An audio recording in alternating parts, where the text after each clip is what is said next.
Yeah. Family, y'all. Just keep it tight, keep it tight, keep it tight. Oh, right. Yeah. Here we go.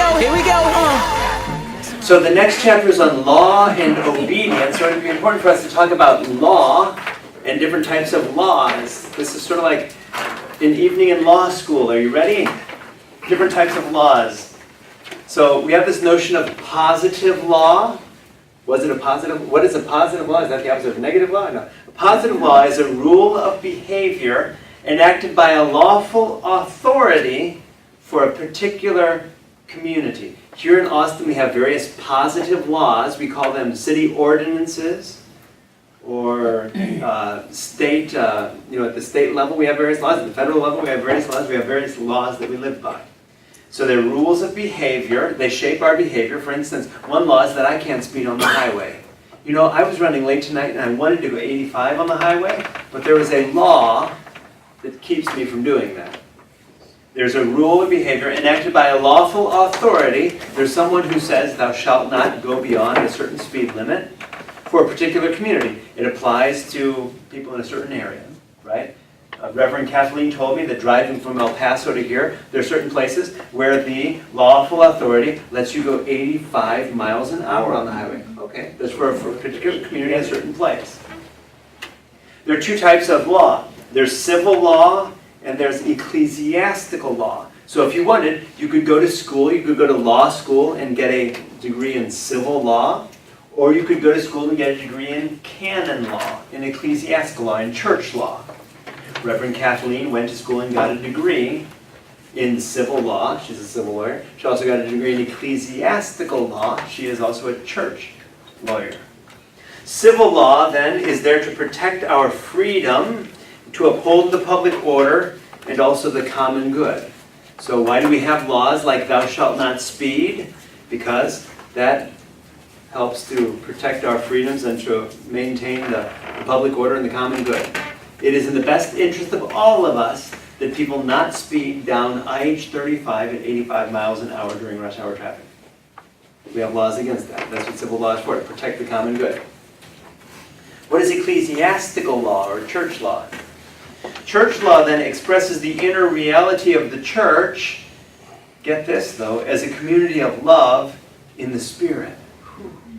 So church laws shouldn't be all about, thou shalt not eat meat on Fridays, thou shalt fast for an hour before communion, etc., etc. We're going to come back to it. Thou shalt go to church on Sundays. Let's start thinking about this. Church law should be expressing who we are as a community of love in the Spirit. That's what, if the church has any laws, it should be about that.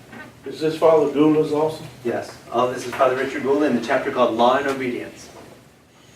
He says the primary Christian law is what St. Paul refers to in Romans chapter 8, verse 2 as the law of the Spirit, which brings us life in union with Christ. If there's any law at all, it's the law of the Spirit. That should be our law. I grew up in the Roman church. I remember there were certain things. If you didn't go to Mass on Sunday, that was a mortal sin. Father Richard addresses these things. He says, imposing obedience to disciplinary laws. So think about this for a moment. Going to Mass on Sunday, where did that come from? Is that in the Bible? Does the Bible say thou shalt go to Mass on Sunday? No. Yeah, it says thou shalt honor the Sabbath, but it doesn't say you have to go to Mass on Sunday. Where did that come from? That was a disciplinary law. It was a church law.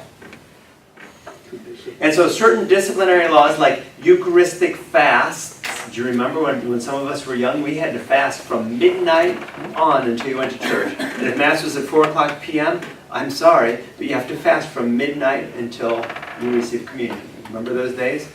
Then they later shortened it to 1 hour. You have to fast for 1 hour before Mass. That's a disciplinary law. You don't hear me talk about that much because it's a disciplinary law. Follow me? Lenten fasts, when you fast on Ash Wednesday or Good Friday, or when you abstain from meat, those are disciplinary laws. Sunday Mass attendance, you have to go to Mass on Sunday. If not, it's a mortal sin. That's a disciplinary law.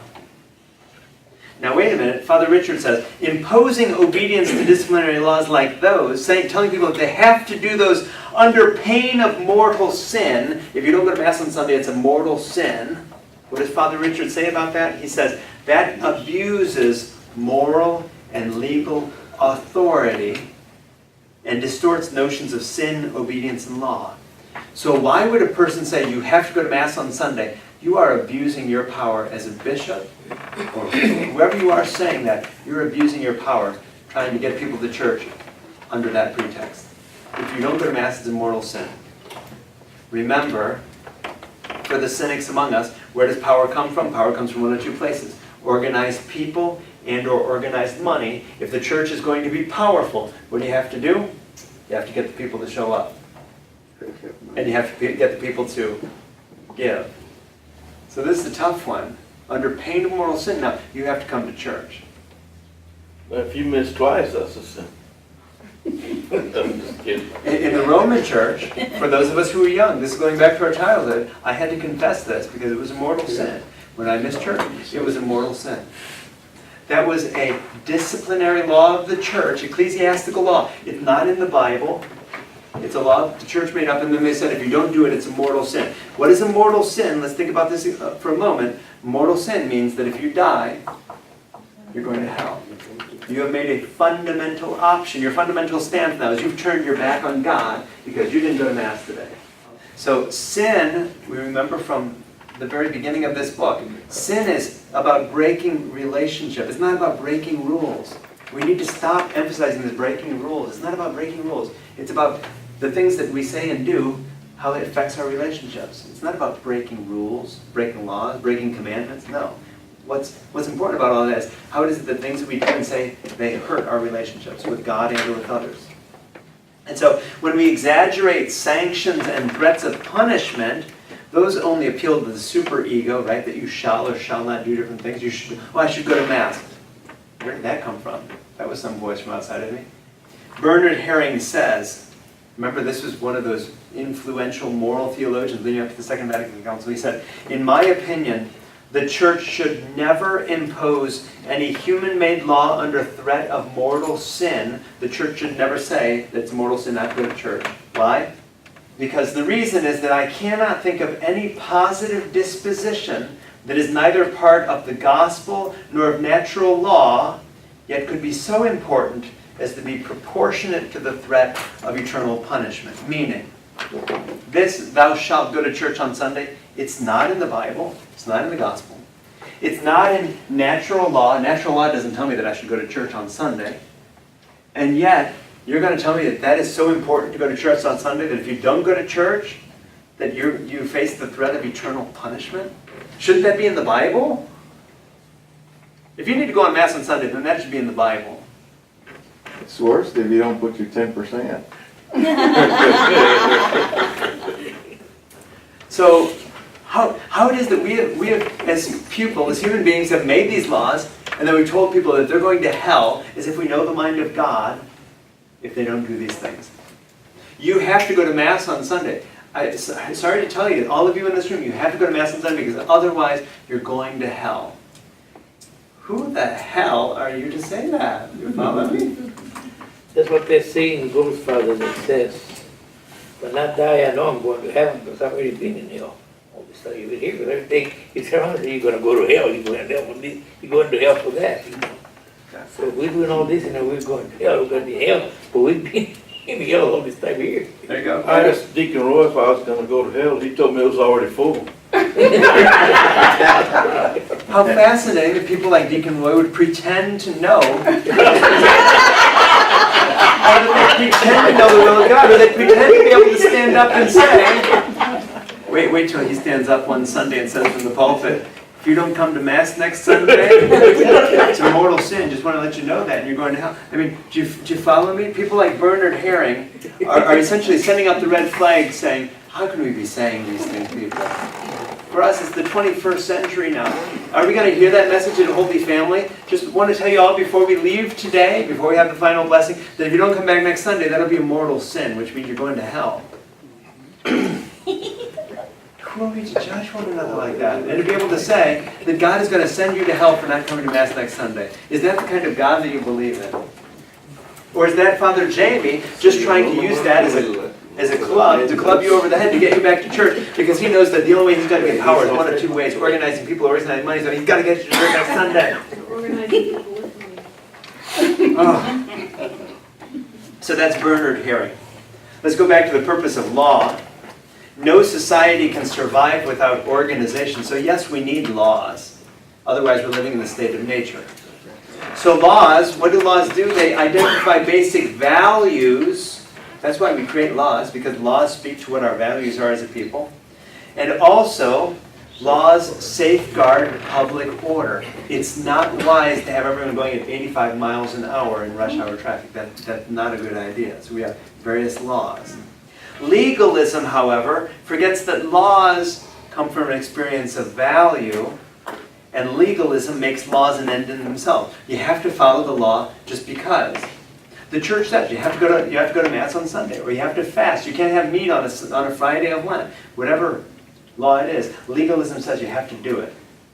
They forget that laws are products of the accumulated wisdom of the community's experience of what helps or hinders life together. Where do laws come from? We don't make laws just because. They come from our collective experience of wisdom. It's a wise thing not to let people drive 85 miles an hour through downtown Austin. It's a wise thing not to allow that. And also to safeguard public order, because laws don't regulate every facet of life. They simply provide a framework through which we can exercise our freedom. Think about that for a moment. Whatever rules your parents gave you, they set down the rules, and then you were free to operate within that. You knew what the limits were. You had to operate within those. They told you the canvas, you could paint within that canvas. So one argument is that whereas we legislate public moral values, it's not a good thing to have people speeding down 6th Street at 85 miles an hour. Okay, so we're going to legislate that. We're going to have a speed limit, because that benefits our society as a whole. Good thing. The question is, we can legislate those things that are about the public good. Should we also legislate private moral values? And that's where it gets more sticky.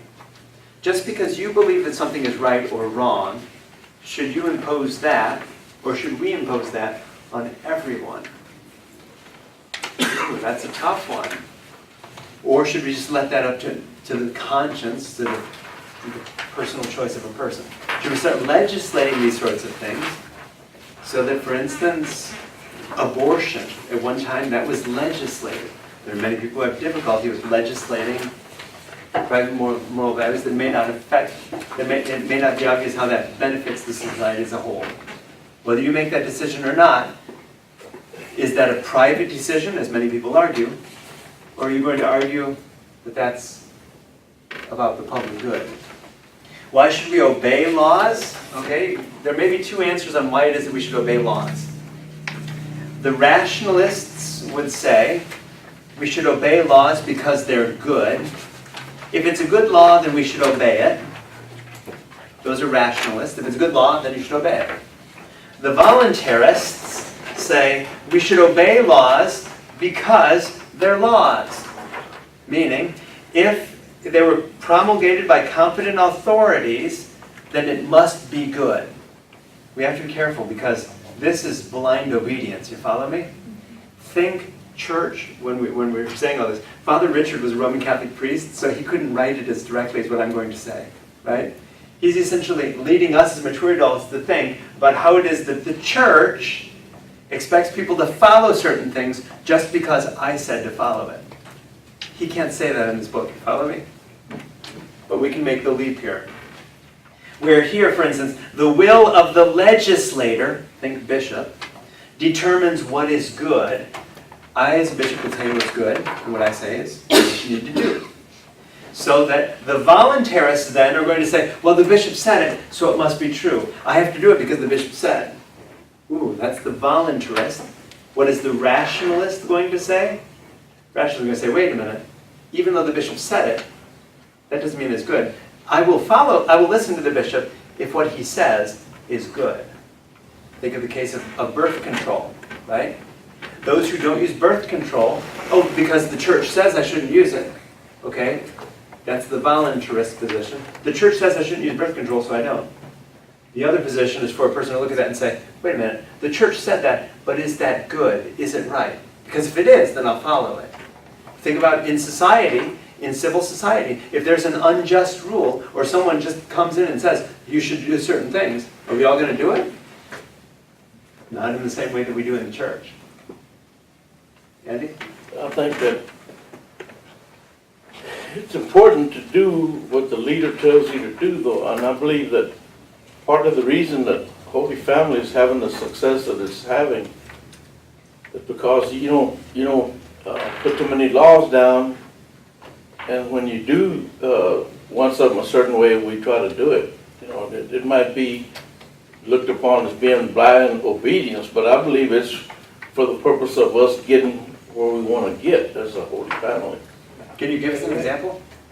Well, the way, when we first started, we were kind of disorganized. I remember you running around moving the chairs, all that.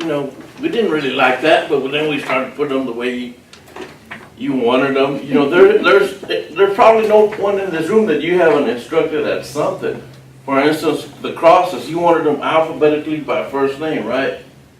And if we don't do even those little things, if we don't do them the way you want them, it's just going to slow us down as a church, and the way we progress. I think to an You're extent. onto something. So there's a certain trust in the leader that what the leader Exactly. is telling you is good. Exactly. Because you could also look at that and say, Father Jamie is just the biggest dingbat I have ever seen. Like, why he wants chairs like that, I don't get.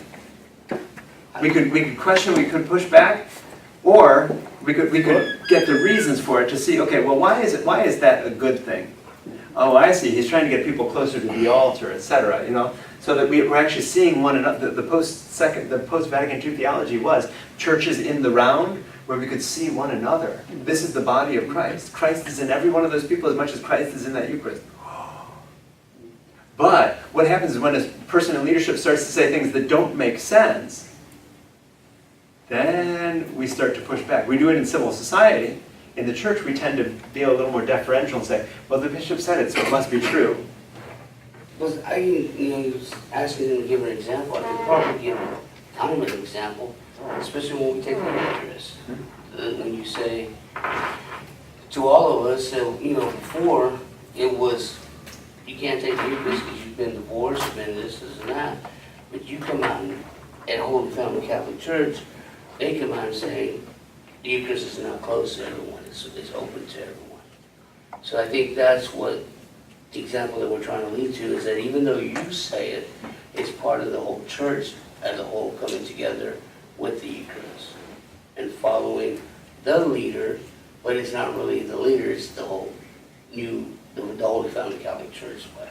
And that would be another example when Father Jamie says, all are invited to the Eucharist. Everyone is assessing in his or her mind. Every person is thinking, is that right or not? Yeah. I don't think that's right because I sinned this week and I don't think I should go to communion. Follow me? There are people. I said that on Sunday, and I was at communion. There were some people who didn't come up because they heard what Father Jamie said, but it didn't fit with what's inside them. Okay?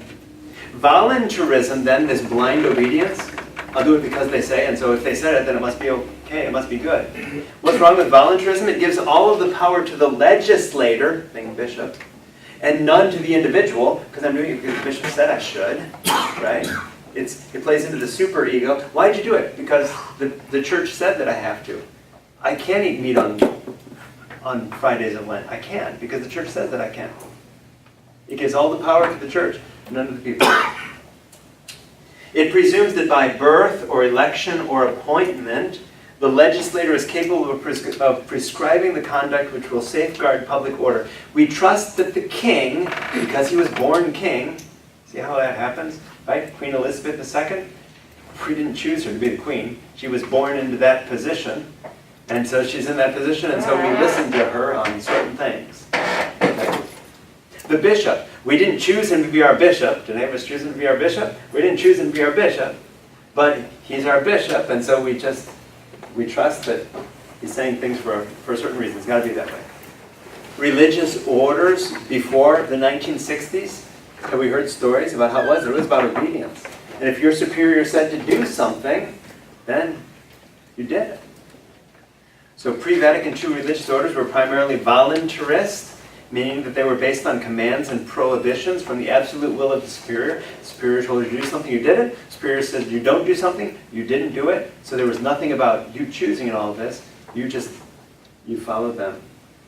Blind obedience. What's the challenge with all this? Because laws are limited. Think about it for a moment. Laws cease to bind in certain circumstances. So that, for instance, there's a certain speed limit on the highway.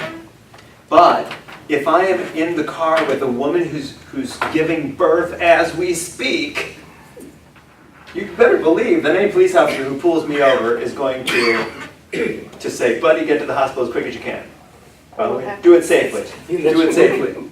Right? Now you'll escort you to the bathroom. So there you go. So there are times when we can break the law. And he will even help me to break that law. That police officer will escort me to the hospital. Racing. We're going to do it safely, but we're breaking the law. Father Richard Gould is saying, think about it for a moment, people. There are times when we allow people to break the law. What are some of the circumstances? For instance, invincible ignorance, which means, for instance, that a 6-year-old child is not responsible for sinning in the same way that an adult is. It's called invincible ignorance. They don't know better. They don't know better. Physical impossibilities, for instance, right? It's a mortal sin if you don't go to Mass on Sunday. But what did the church say? Well, if you're ill, or if you can't get to church for whatever reason, then it's okay. Wait a minute. We just made a law, and we give people a way to break it. What about dispensations? You know what a dispensation is? Okay, so the church has a disciplinary rule, like thou shalt not eat meat on the Fridays of Lent.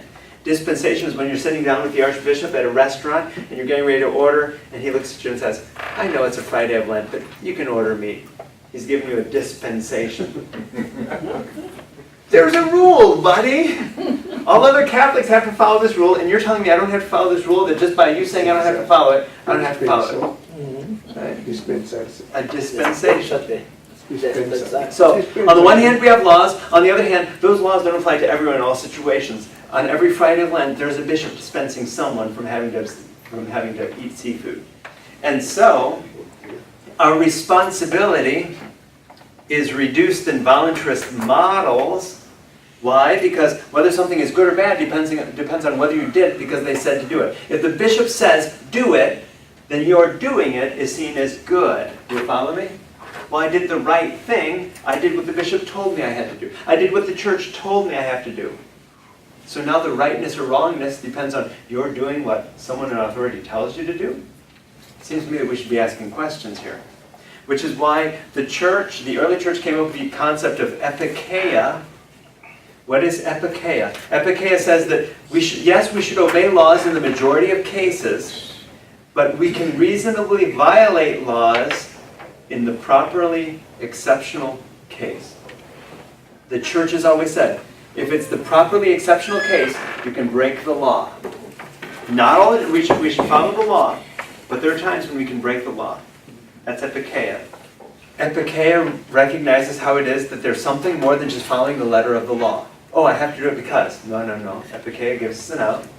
Epikeia enables each person to respond to the demands of the Spirit so that you take a look at the law and it gives you an out. So that when you take a look at the law, you can discern whether or not you should follow that law in this instance.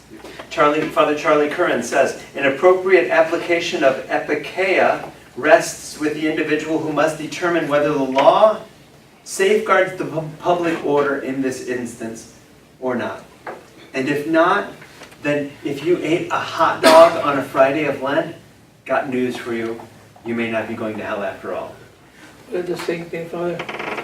Isn't it where a lot of times they say if you eat meat on a Friday or during the Lent, whatever, that, like you said, boy, I forgot today was Friday. That you're excused from there. Why are you excused in that instance? Invincible ignorance.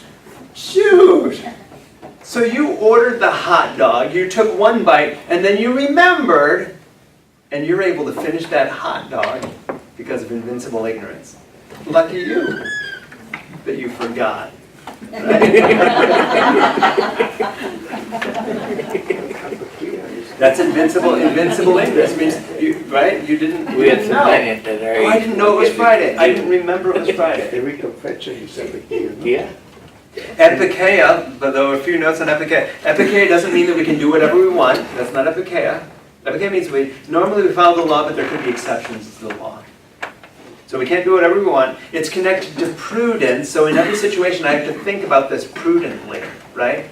Will my eating a hot dog on a Friday of Lent give scandal to the people? Because if so, I may want to put down that hot dog. If it's not going to give scandal to people, because the Archbishop has already looked around the room and winked at us and said, I give you all a dispensation. You all can order the hot dogs today. Right? We want to exercise prudence. Epikeia is not about escaping the law, but it's seeking a higher law. Okay? So I'm eating a hot dog on a day of Lent. It's not about me breaking the law.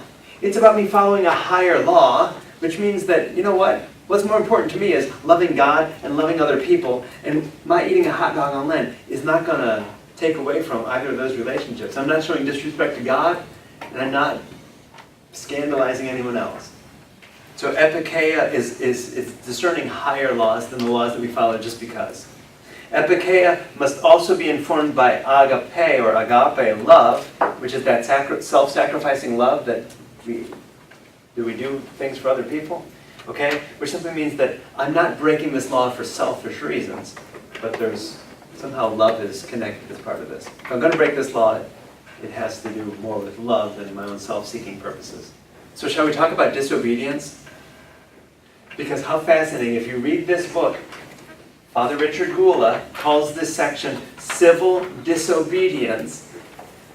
Down deeper in the paragraph, he talks about civil or ecclesiastical disobedience. But in the heading, he just talks about civil disobedience, and we as mature readers have to make the leap from civil disobedience to ecclesiastical disobedience. He says, for rationalists, remember there are two different types of people, rationalists, voluntarists. For rationalists, we follow rules because they're good. Voluntarists, we follow rules because someone said to follow it. Who? Think the church. For rationalists, blind obedience is not a virtue. Doing something because the church said to do it is not a virtue. That is not good.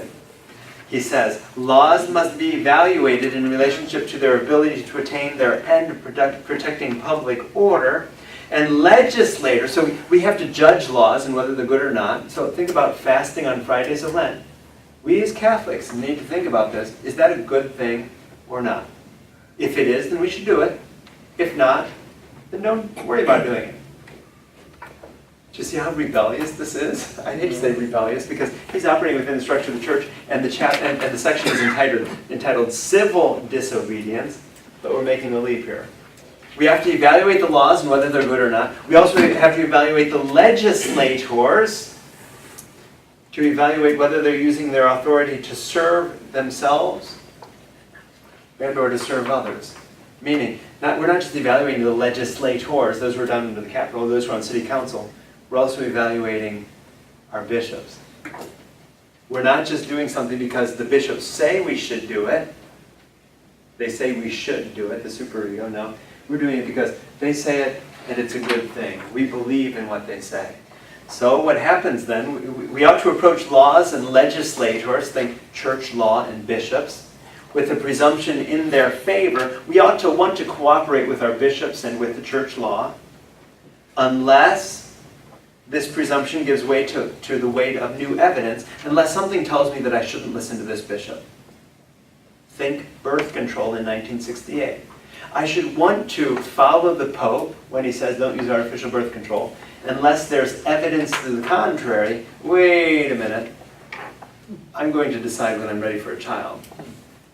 I'm going to choose in this instance. Because, Father Richard Gula says, some laws don't serve justice, and some legislators, think bishops, ouch, are tyrants. How's this for veiled language from a Roman Catholic priest? Some laws don't serve justice. Some ecclesiastical laws don't serve justice. Some legislators are tyrants. Some bishops are tyrants. And he says, sometimes responsible participation in the community requires criticism and courageous refusal to cooperate. When I hear this, he says then, he talks about it in terms of civil disobedience, but we all know that it's civil or ecclesiastical disobedience. When I think of this, I think of the anti-war protesters. Because I remember back in the 80s when I was taking piano lessons from Sister Marie, a good Franciscan sister, she would tell me stories. Here I am as a young 17, 18-year-old taking piano lessons, and she tells stories of Sister so-and-so who's in jail now. Please pray for Sister so-and-so because she was part of an anti-arms demonstration, or she walked into whatever government facility that was doing whatever she considered to be wrong. It was an act of civil disobedience. Why was she doing these things? It has to do with this entire thing on civil or ecclesiastical disobedience. What are the grounds for being disobedient? So the fundamental law is that we have to do good and avoid evil. So obviously this nun believed that she was doing something good by walking into, what was it called? The School of the Americas? Am I remembering that correctly? Where we would train people from other countries on how to kill people and things like that. Mm-hmm. So we'd have these big organized marches at the School of the Americas, and they'd go in, and these people would risk being arrested because once you cross a certain line, you're trespassing and they could arrest you. So Sister so-and-so believed that she was doing a good thing by protesting the School of the Americas. Okay? So what are the principles that are in action here? If a law doesn't serve the good, think about this for a moment. If a law doesn't serve the good, then we are morally obliged to violate that law. If there's a law, but it's not serving a good end, then Father Richard Bull is saying you have a responsibility not to follow that law. He's saying the burden falls on the person who claims that the law is justifiable or not. The burden falls on Sister so-and-so, who crosses that line because she believes that what she's doing is right.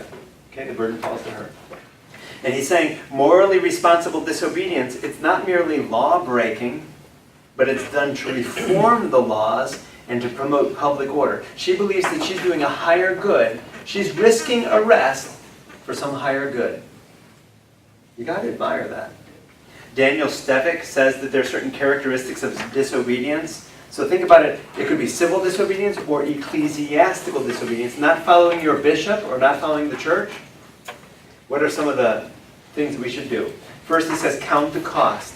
If your sister so-and-so getting ready to walk into the School of the Americas property and to trespass, count the cost. You need to be aware of the penalties, and you need to be ready to assume it. By trespassing, you could be arrested. Sister, you need to know before you walk onto that property that you're trespassing and that you can go to jail. You have to be convinced, if you're doing that the harm to yourself is less than the harm perpetrated by following the law. Sister so-and-so thinks that she's doing less harm by being arrested. I'd rather be arrested than to see these people continue to train foreign people how to kill other people.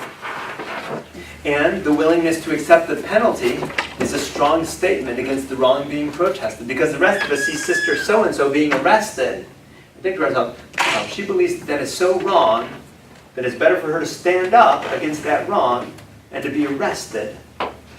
It's worse for her to say nothing than for her to be arrested. Also, you have to affirm the law. So if you're going to break the law, you have to affirm the law, simply meaning that your disobedience is done in the name of the law and in the name of reforming that law to protect the public order. You're affirming the law. You have to disobey as a last resort. So Sister so-and-so trespassing onto government property, that should be a last resort, right? Try letter writing and petitions and other ways before you actually break the law. Why? Because publicly breaking a law threatens the community's order. Sister, you are encouraging other people to break the law. You realize this, right? So it threatens our community's order, and so it should not be. We shouldn't encourage people to break the law if there are other ways of achieving the goal that don't break laws. Follow me? If you can achieve the goal, sister, by writing a letter or calling your congressman, then do that, sister. Don't break the law because you're encouraging other people to break the law. You need to identify a specific aim, which simply means that you need to analyze the specific wrong. We're training people how to kill other people. You need to act in a way that makes clear what the wrong is. So sister is holding her sign or doing whatever she's doing. I mean, it's clear that what she's doing is for that reason. You need to be concerned for the means. We often hear about non-violent protests, right? Why? Because violent means are destructive and difficult to control. So if sister decides instead of doing a peaceful protest, sister's going to rally up all the people to go with pitchforks into the government facility, think of all the things that could go wrong. You follow me? Yep. Right? It could be destructive of property and or of people. It's difficult to control. One sister works up all of these angry people with pitchforks. You're going to be able to control them. And it can easily go beyond the intended objectives and undermine the values being upheld, so that now that sister has worked everyone up into a frenzy with their pitchforks, they go in and they start getting some of the security people who are there. Wait a minute, right? You're protesting the fact that people are killing, teaching other people to kill, and you're doing that by killing people? So violent means, and this is where Gandhi, Martin Luther King Jr., all these people knew that violent ways are not the way to do this. Non-violence is the way. We also have to respect the structures of the community. Come to you in just a moment. Respect the structures of the community, simply meaning sister's not trying to lead a revolution. She realizes that by being arrested, for instance, she's respecting the structures, and she's willing to respect the structures and be arrested and go before the judge and say, "Judge, I trespassed and I'm guilty." And finally, sister needs to contribute to reordering the community, simply meaning that she has to work to heal the disruption she created in the community and help create structures that will correct the wrong. Because one sister, think about Sister Marie telling me that, asking me to pray for Sister so-and-so. Because Sister so-and-so is really, there's some wounding of the community here by her going to jail and causing extra work and extra prayers for all these other nuns. There needs to be some healing in the community as a result of all this. But what Father Richard says is that at times, responsible citizenship calls for responsible disobedience, be that civil or ecclesiastical. He says civil, we're quoting him here. You know that he's talking about ecclesiastical as well. Sometimes being a responsible Catholic calls for responsible ecclesiastical disobedience. Ecclesiastical disobedience is morally responsible when it is done as a last resort and in the hope that a better future can be had through nonviolent protest. And he concludes by saying that this disobedience recognizes the already but not yet tension of the reign of God. The reign of God is breaking into the world proleptically, but it's not yet here. It's not yet perfect. It's breaking in, but not yet. And isn't that what's happening when Sister so-and-so is doing these things? God's reign is breaking in, and it's present, but not fully yet. We still live in a sinful world with sinful structures where people are oppressed, and where the United States of America is training people of other countries to kill at the School of the Americas. The reign of God is breaking in, but we still have these sinful things in place. And so now that we've talked about disobedience, let's bring a bit of balance to it by concluding with a talk on obedience. What should we be obedient to? Should we be obedient to the law? No, we talked about this in an earlier chapter. We are obedient to God. We are obedient to God first. And if other human beings, like bishops, create laws, like church laws, then those have to be fitting with who we are as Catholics in our relationship with God and with one another. And if they're good, then we'll follow them. But to respond to any human agency as though it were equal to God is idolatry.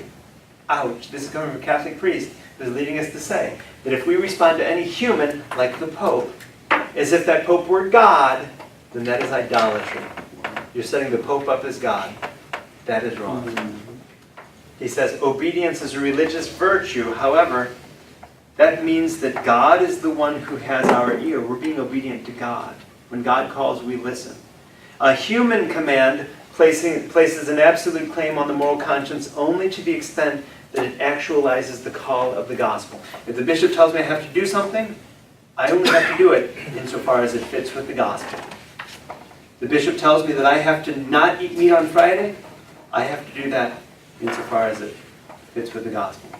And if it fits with the gospel, I may do it. If it doesn't fit with the gospel, I may not do it. just seems that these, what we just read here, if Jesus was around today, he would be going through the same thing as he went through Good. with, Jesus broke laws. We need to acknowledge that. Jesus broke the laws. He healed on a Sunday. His disciples picked grain on a Sunday. He defended them. He had to go through all of these steps that Sister so-and-so went through, right? Count the cost. Jesus, I'm just telling you, it's a lot better for you to be quiet. You've got to think of the consequences. Excellent point. Jesus had to have gone through all of these. He was disobedient. Broke the law. because at that time it was the Jewish laws, now it's Now it's church law. church law.